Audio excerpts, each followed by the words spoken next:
Angela from Monterey Libraries. Ivy from the State Library. Gemma from State Library. Jane from State Library. For a refreshing change, Carolyn from the City of Bayswater. And I'm Sue from the City of Kent. Okay, so we are going to film the workshop and meeting today. We had a request from Dora at Albany Library to, first of all, to Skype, but that's not proven to, we can't do it. We're going to work on that one apparently, but we thought it might be a good idea just to film the session, and then we could put it up on YouTube and then put a link on the YPS blog, and that way the regionals and people that can't be here today can access the information, and the regionals I think feel a bit more part of the whole scene because they can't get up to meetings. So I have some apologies. Anique from Swan and Lizelle from Mundajock put their apologies in.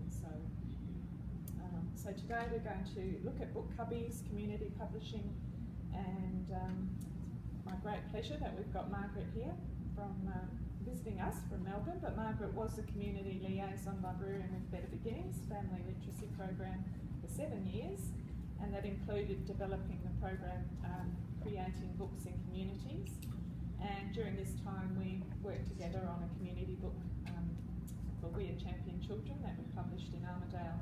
So Margaret helped bring the first Book Cubbies to WA, and you returned to live in Melbourne in 2012 and went to work for Kids Own Publishing.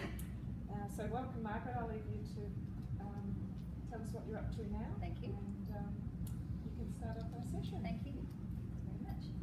It's great to see friends old and new here.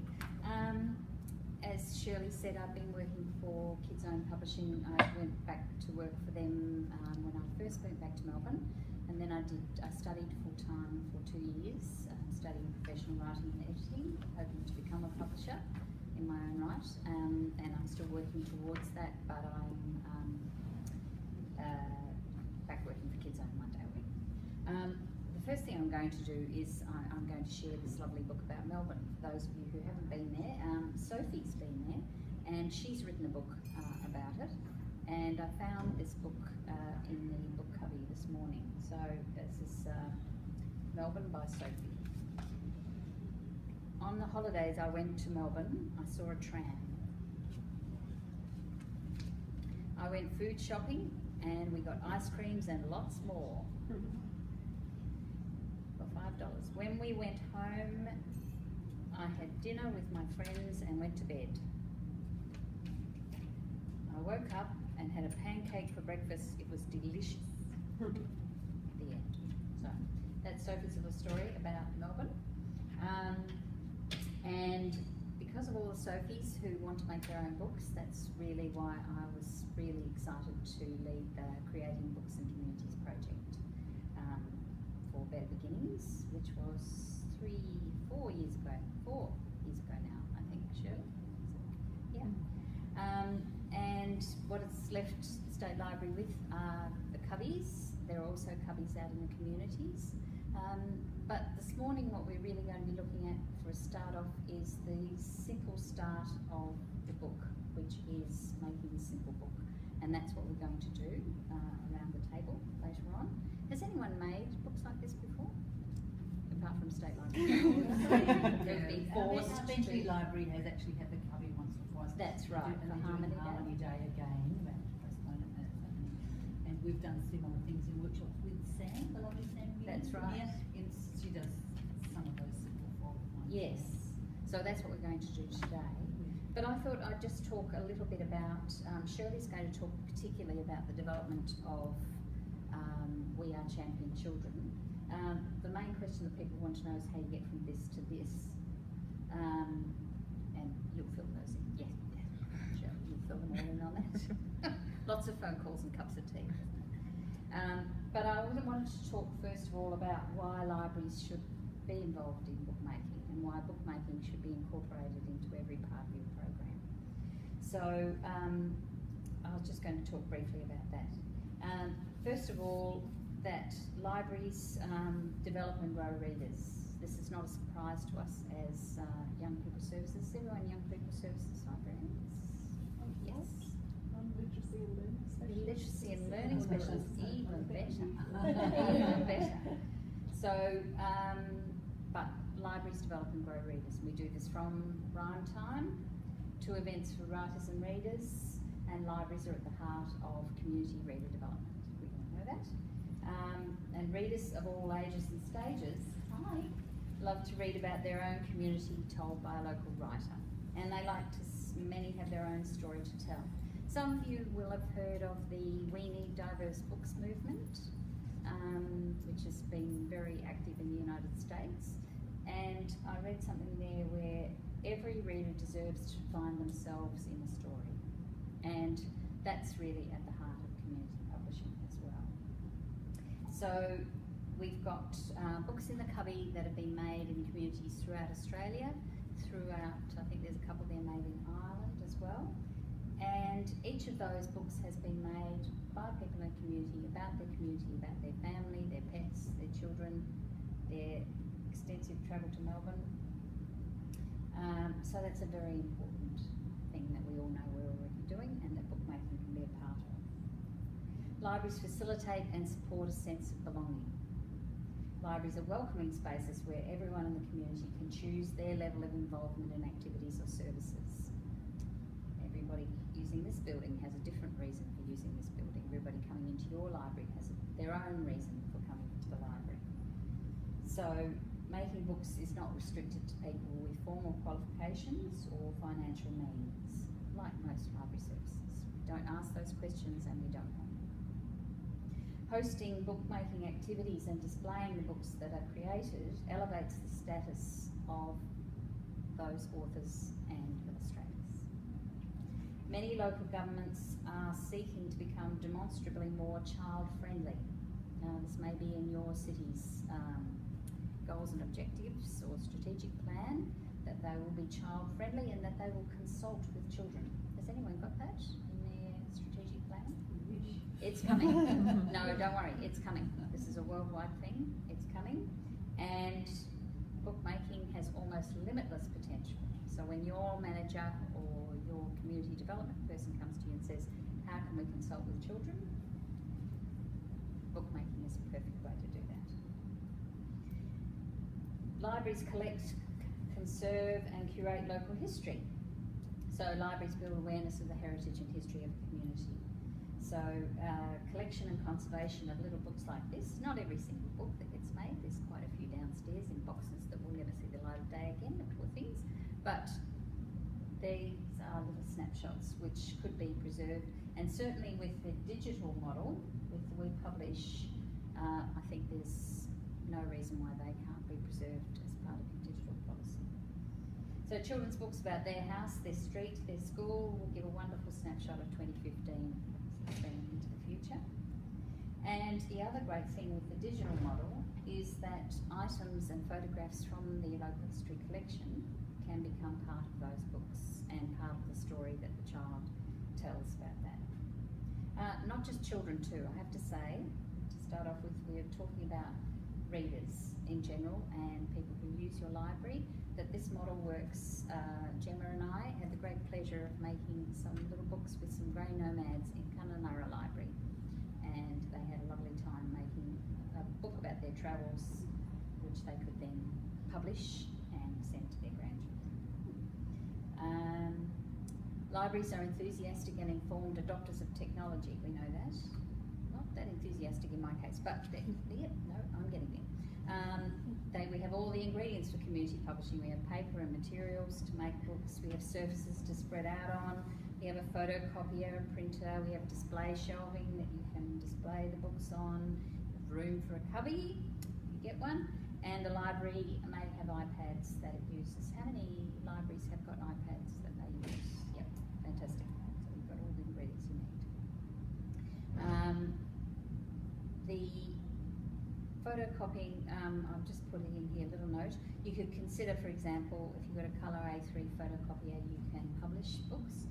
You could republish books. If you have an activity where you're publishing books and then someone brings their original back in and requests to photocopy it, we look at that where we just republish for free. Not if they want 50 copies, but all that kind of thing. The books that are made on the We Publish app can be emailed. In fact, have to be emailed if they're going to be printed out.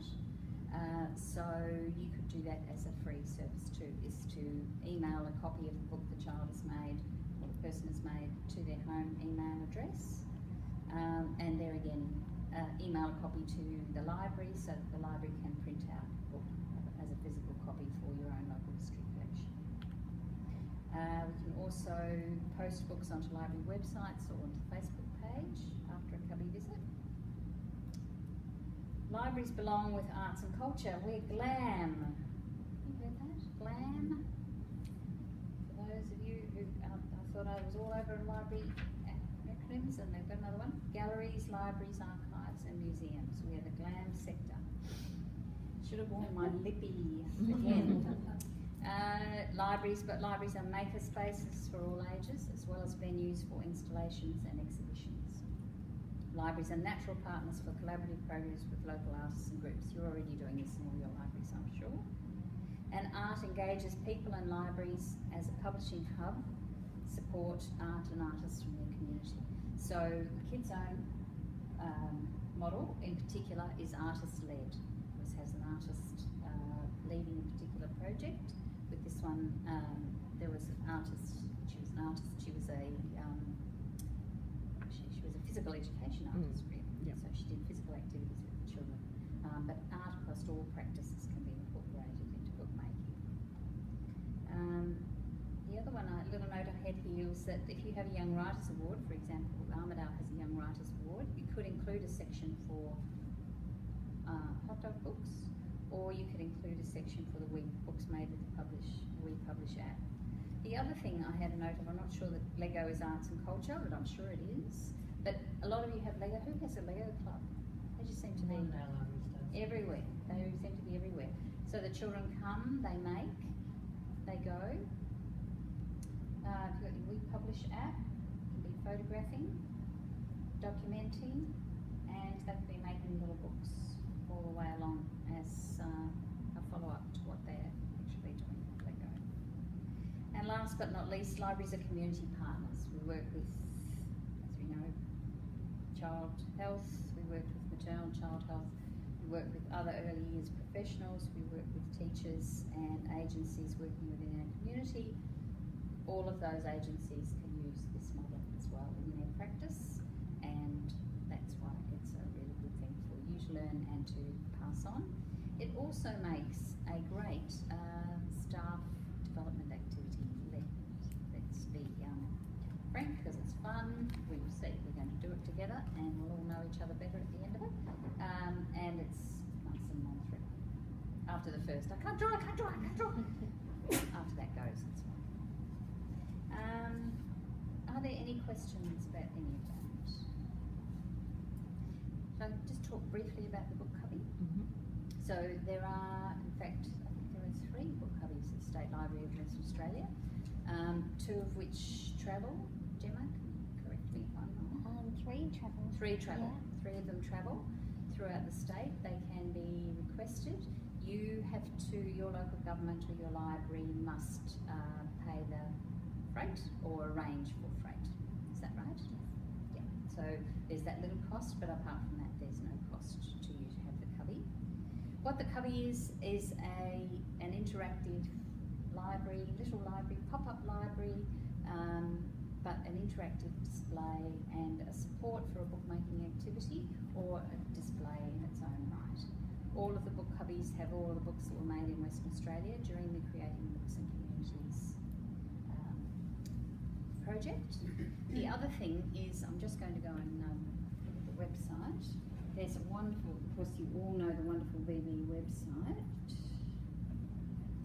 and it has lots of resources, especially if you signed up. Has everyone signed up as a practitioner for the BB website? If you're not, you should be signed up.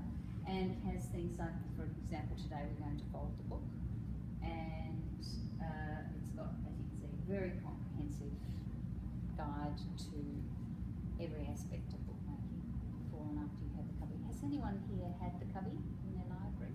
Yes. So you had it for a specific event? I had it for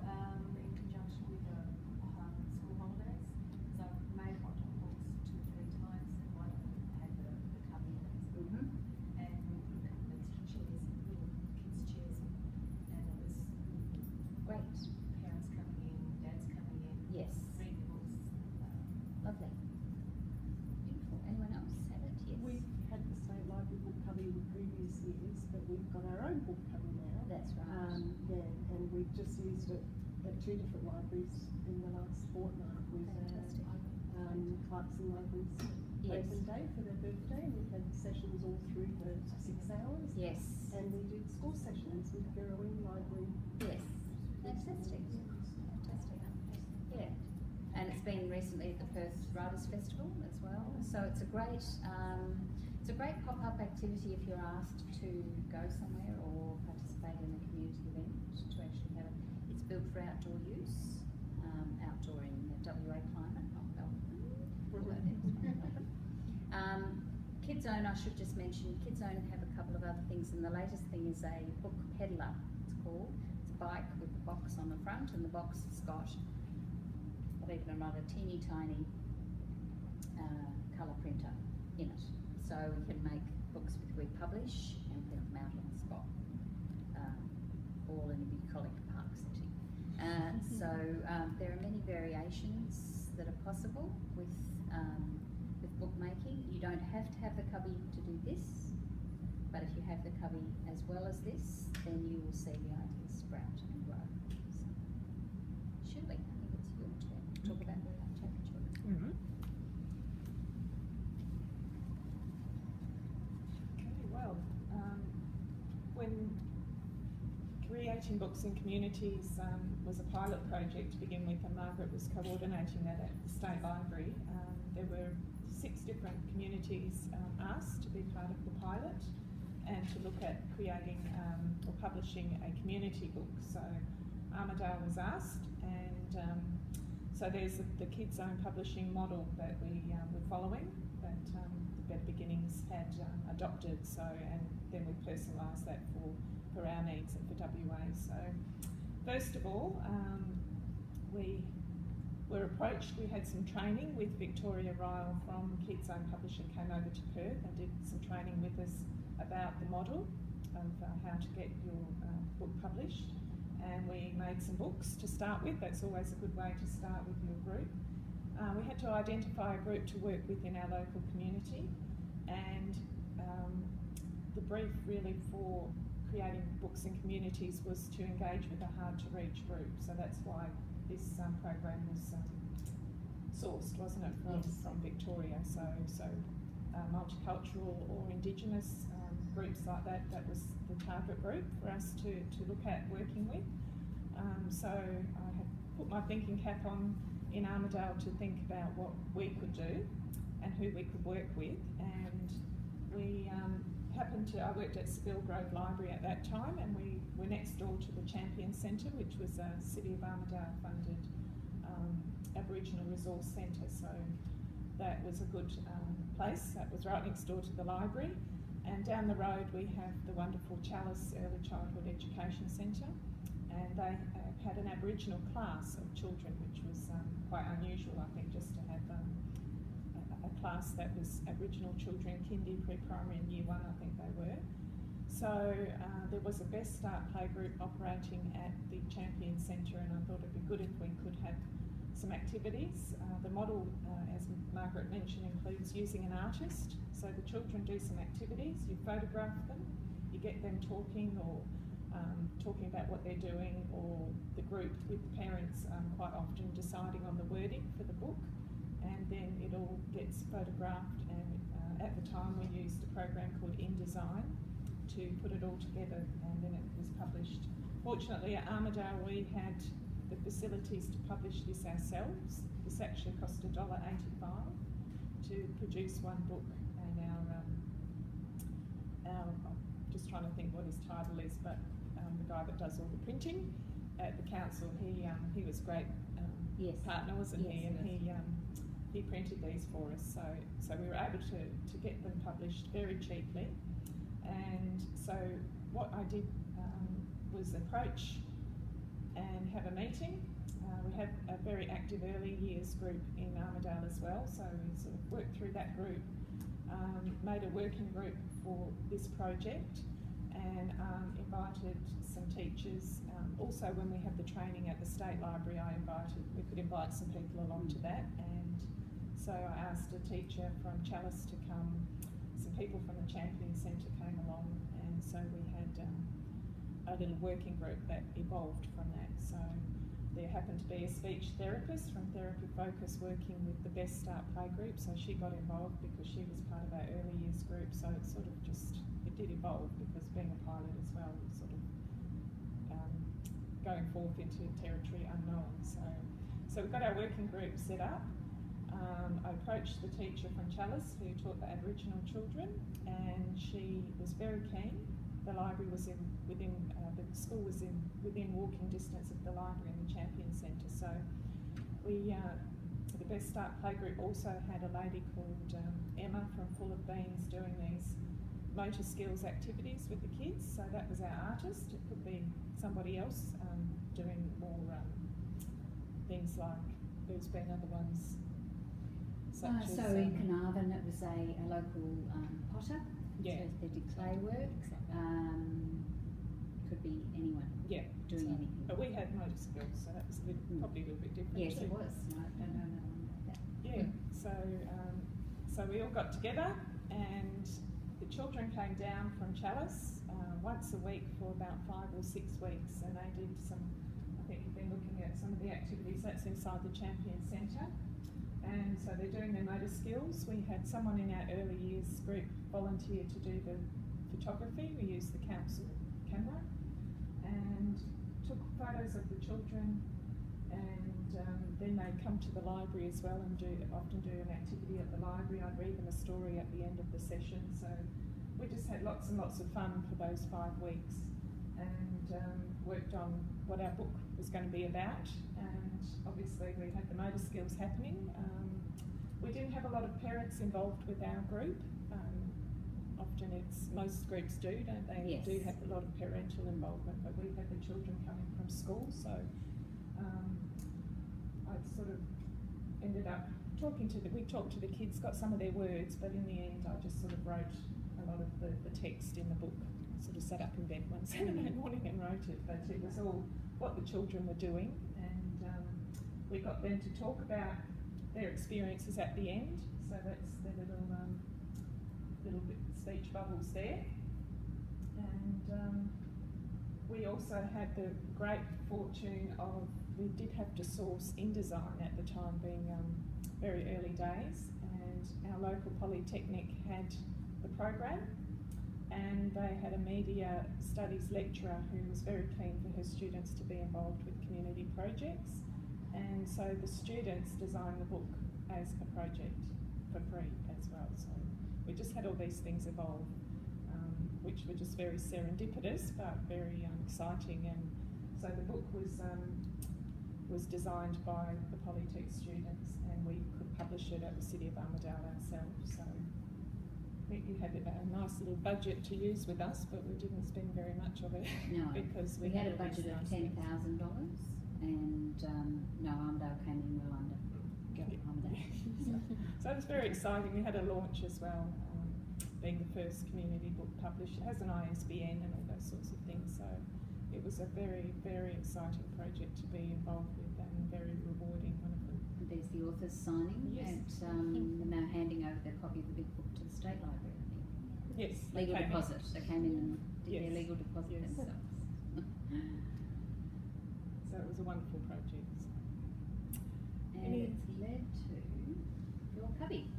Yes, so after doing this, I thought, and knowing all about the Book Cubbies, I did do a secondment with Better Beginnings for 6 months from September 2012 to March 2013. So one of my little jobs was looking after the Book Cubby, originally with Margaret. Then Margaret went to Melbourne, and I took over that little part. And I thought it'd be great to have a community-built book cubby so that Armidale could have their own cubby. And so started off that process last year. I remember sending a letter to Bunnings in Armidale on Valentine's Day last year, and because I'd seen through our early years network that Bunnings were looking, there was a new store that had opened in Armidale and they were looking for local projects, and I thought, well, Bunnings and a book cubby go pretty well together. And then I thought a local men's shed or something like that would be a good group to build cubbies. So sent the letter off to Bunnings. They said yes, we'd love to be involved, and the men's shed did as well. So I had my two community, or the community group with Bunnings. So we had to get a licence from Kids Own Publishing. So if you do plan to build your own cubby, you do have to buy a licence from Kids Own because they own that copyright. And they provided plans for the cubby. Plans didn't actually have a list of materials for me to give to Bunnings. So my husband happens to be a carpenter by trade, so he ended up doing the list, and we gave that to Bunnings.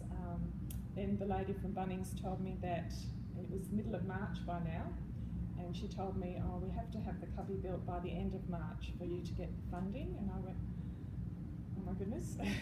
And so then I had to go and see the men's shed men, Terry and Tom, and they probably weren't that happy about that, but then they got on board. It didn't get built by the end of March, but it got started in March, and I think it was finished by the middle of April, so it did happen very fast.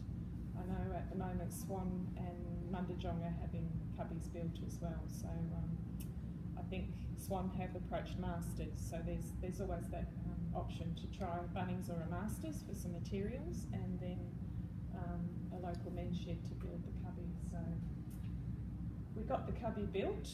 There were some things that weren't, Bunnings couldn't provide, and I did find out the hard way that the plywood that they supplied wasn't good enough quality. So I did need a bit of money on a separate budget. Unfortunately, we had some project money that I was allowed to dip into to buy some.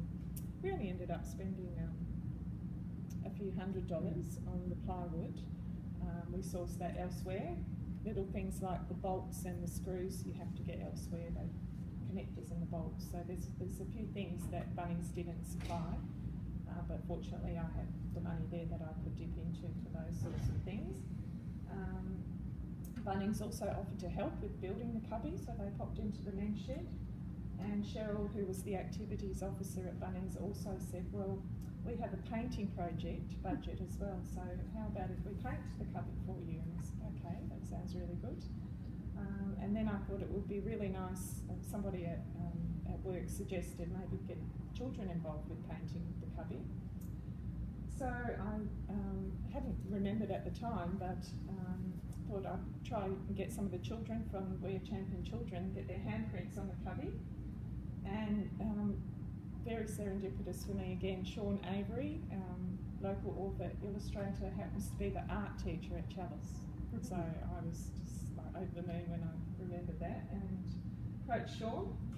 And so there are some of the kids from We Are Champion Children. They're a couple of years older than when they were in this book, and they have put their handprints on the cubby. So we painted the cubby and personalised it for Armidale.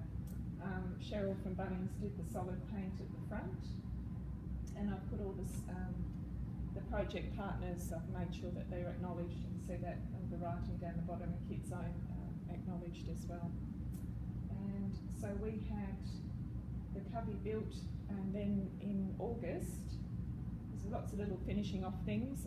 Sean actually did the wording at the top, and he's also done some decorating on the side of the cubby with some book bugs that the children made. So they were just made out of old book pages, and we varnished them on the side of the cubby as well. So it was a real huge community project, both of them, and we had a launch in August, but I decided to tie that in with having 10 years of Better Beginnings operating in Armidale, so we had a big celebration. So the mayor came along and did his speeches and cut the ribbon. And, I made sure Terry and Tom from the men's shed actually cut the ribbon because they have been so wonderful. And yeah, I mean, obviously in a community project like that, sometimes things go wrong. And I walked in one day, and when the plywood wasn't working, the cheap plywood wasn't working, or it wasn't good enough quality. and they were just about ready to down their tools, and I was going, oh my goodness, inside, and fortunately I phoned my manager and said, could we source some other plywood, and my husband actually did that for me. Put the trailer on the car and went and picked it up, and then dropped it off within 2 hours to Terry and Tom, so I was very fortunate there. We did have, the other big hiccup I had was we sealed the cubby and put the cubby back in the bags before it was actually properly dry, and I opened the bags up a few weeks later and there was sort of like mouldy. It was all a bit damaged from sweating, I think, in the bag, so that was very sad, but we did clean it up and it does look fine, but there's just those sorts of things, you know. I just like to share, you know, that it wasn't all smooth sailing. We had the bags made for the cubby by Lynn Malloy in Melbourne, who's, if you have a look at the bags that we have here, if you do end up getting a community built cubby, that's another, it was $500 or $600 to have those made, but they're great for transporting the cubby because it breaks down into 4 panels that you have to transport around. So only thing I haven't really sourced is a good trolley to take it out.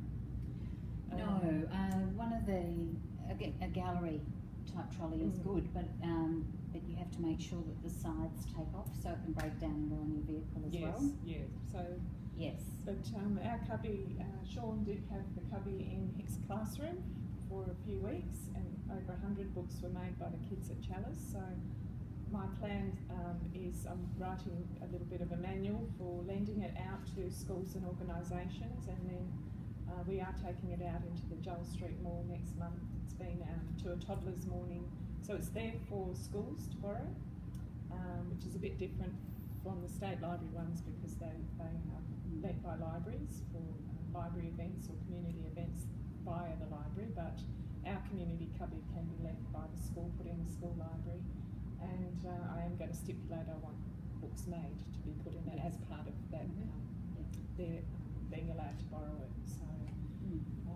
So yeah, organisations, I've had communicating groups like that approach for some of their events as well to use the cubby there. So logistics is getting it to places, setting it up and packing it up and all those sorts of things. I think with ours we're probably going to have to take it to wherever it's been asked to be used in and put it up for them and maybe get them to take it down and we'll go and pick it up. But because it's all local, I think we can manage sort of dropping it off, setting it up for people and then picking it up.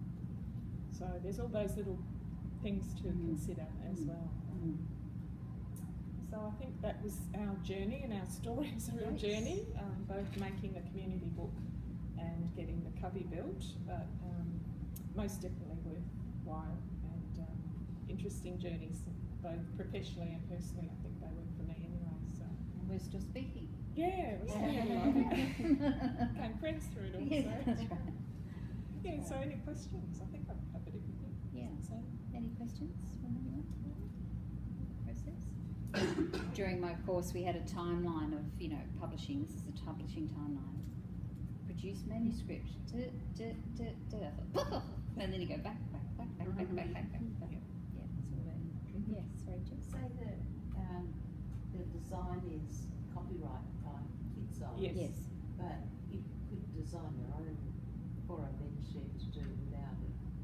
Just the idea, without calling it, without, you know, all of that. It better not look like anything like that. No. So I mean, patented that. Yeah. Yes. And the license is fairly inexpensive. It was about $400. About $400 for one cubby. Around $400. So yeah, it's not expensive. Yeah, that's what I think. They're quite involved too. A lot more involved, I suppose, than meets the eye to build. But yeah, the guys were great at the men's shed because they've got those skills. Yeah, Great. All right. We're going to make a book now? Let's make a book now. okay. All right. Let's go to this table. Bring the chair.